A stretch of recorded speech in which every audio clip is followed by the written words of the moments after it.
Mobile journalism, মোবাইলের মো আর জার্নালিজমের জো, এটাকে একটা সংক্ষেপে ব্যঙ্গবিদ্রুপ করে অনেকে মোজো সাংবাদিকতা বলে।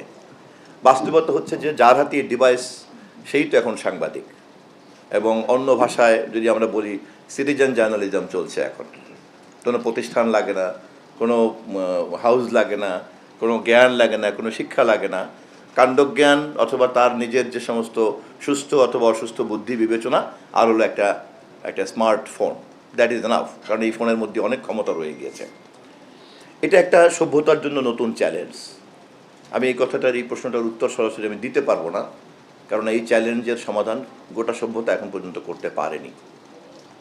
যখন কেউ দেখে যে হোয়াইট হাউসের টেবিলের উপরে উঠে বারাক ওবামা নাচানাচি করছেন, তখন আমাদের মতো এশিয়া আফ্রিকার সাধারণ অনেক মোবাইল ফোন ইউজকারীর পক্ষে, ব্যবহারকারীর পক্ষে কিন্তু এটা সত্য না মিথ্যা বলা মুশকিল।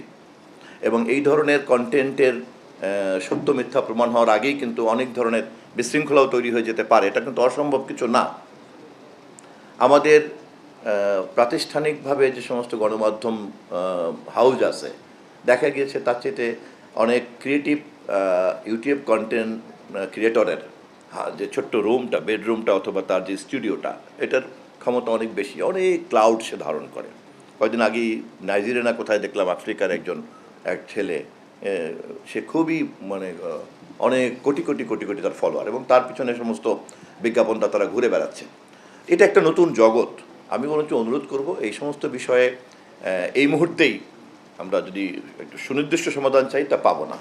তবে এটা ঠিক যে আমি আগেই যেটা বললাম, যে এই বিষয়গুলিকে যদি একটা প্রাতিষ্ঠানিক নজরদারির মধ্যে রাখতে পারি, তাহলেই কেবলমাত্র আমরা একটা সুস্থ সমাধান বের করতে পারবো।